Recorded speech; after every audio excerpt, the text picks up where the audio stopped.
لیکن بکس کے مطابق ایک آخری سوال ہے کہ وہ کہتے ہیں کہ ان کا جو ظہور ہوگا وہ مدینہ سے ہوگا. یہ خیال ہے.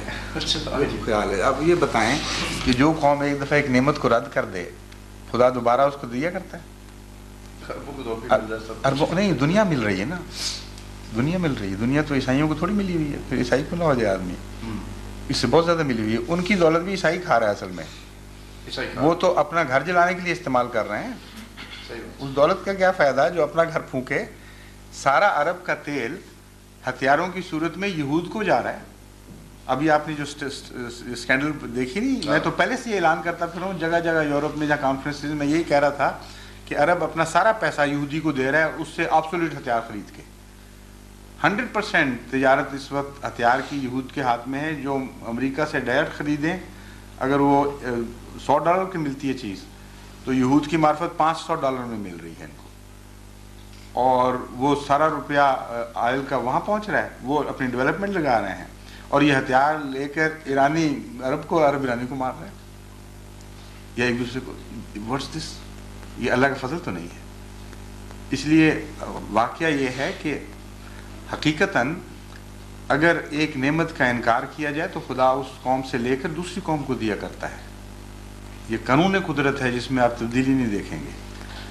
عربوں پر دنیا کی سب سے بڑی نعمت نازل ہوئی، یعنی حضرت محمد مصطفیٰ صلی اللہ علیہ وسلم. اور اس وقت آپ عرب دنیا کو دیکھ لیں، یہ ریجیکٹ کر چکے ہیں اپنے کردار سے، اپنے عمل سے. ان کا حال بہت ظالمانہ طور پر ایک دوسرے کا گلا کاٹ رہے ہیں، کچھ ڈائریکشن نہیں باقی رہی. اس لیے یہ خیال کہ دوبارہ پھر عربوں میں آئے، یہ ویسے ہی غلط ہے. پھر اللہ کی نعمت کو، رحمت کو کون کسی جگہ باندھ سکتا ہے؟ پھر بخاری کی حدیث میں، اب میرے پاس وقت تھوڑا ہے چونکہ میں بھی عرض کرتا ہوں، بخاری کی حدیث ہے جس میں رسول اللہ صلی اللہ علیہ وسلم نے سورہ جمعہ کی آیات کی تفسیر کرتے وقت آئندہ آنے والے کے متعلق یہ جواب دیا، سمجھانے کے لیے وہ کون ہوگا، کن میں سے ہوگا. حضرت سلمان فارسی رسول اللہ صلی اللہ علیہ وسلم کے پاس بیٹھے ہوئے تھے. آپ اصل حدیث بعد میں ان کو دکھا دینا. ان کے کندھے پر ہاتھ رکھا اور فرمایا لو کان الایمان عند ثریا لنالہ رجل من ہؤلاء. اگر ایمان ثریا ستاروں پر بھی پہنچ گیا تو وہاں سے ان لوگوں میں سے ہوگا جو واپس لے کے آئے گا، ان لوگوں میں سے ہوں گے جو لوگ واپس لے کے آئیں گے. اب سارے وہاں عرب بیٹھے ہوئے تھے، ہاتھ رکھنے کے لیے کندھا سلمان کے سوا کسی کا نہیں ملا. سوچنے کی بات ہے. ایک ہی اجمی تھا وہاں، اور رسول کریم صلی اللہ علیہ وسلم بجائے اس کے کہ کسی عرب کے کندھے پر ہاتھ رکھ کے فرماتے کہ ان میں سے آئیں گے وہ جو ایمان کو واپس لے کے آئیں گے، ایک اجمی اور فارسی کے کندھے پر ہاتھ رکھ دیا. اور یہ حدیث ہے بخاری کی، اور تفسیر قرآن کریم کی ہو رہی. اس سے زیادہ قوی جوڑ کی حدیث مل نہیں سکتی آپ کو. تو آپ نے خود پیش گوئی فرمائی ہے کہ اگلی دفعہ غیر عرب ہوگا وہ، یا غیر عرب لوگ ہوں گے جن کو خدا چنے گا. اور مزید لطف کی بات یہ ہے کہ ان حدیثوں میں اور اس حدیث میں آپس میں ایک کمپرومائز کے لیے جن میں سید ہونے کا، اہل بیت ہونے کا ذکر ہے.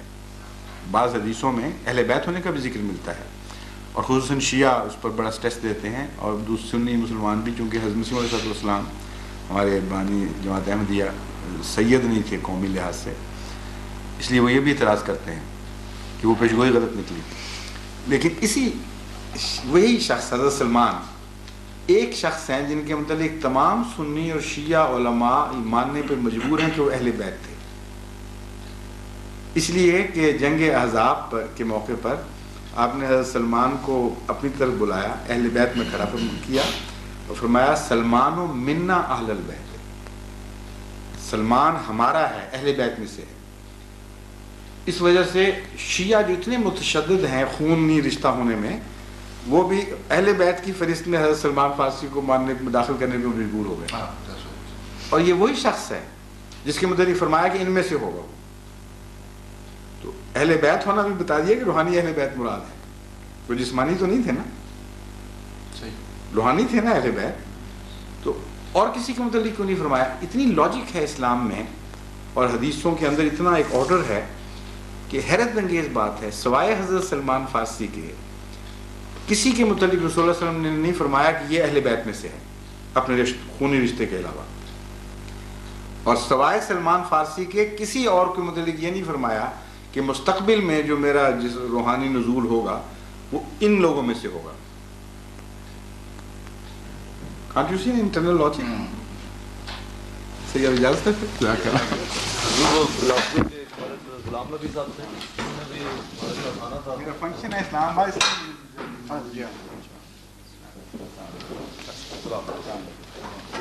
میں اس لیے شروع میں دیر کر دی, میں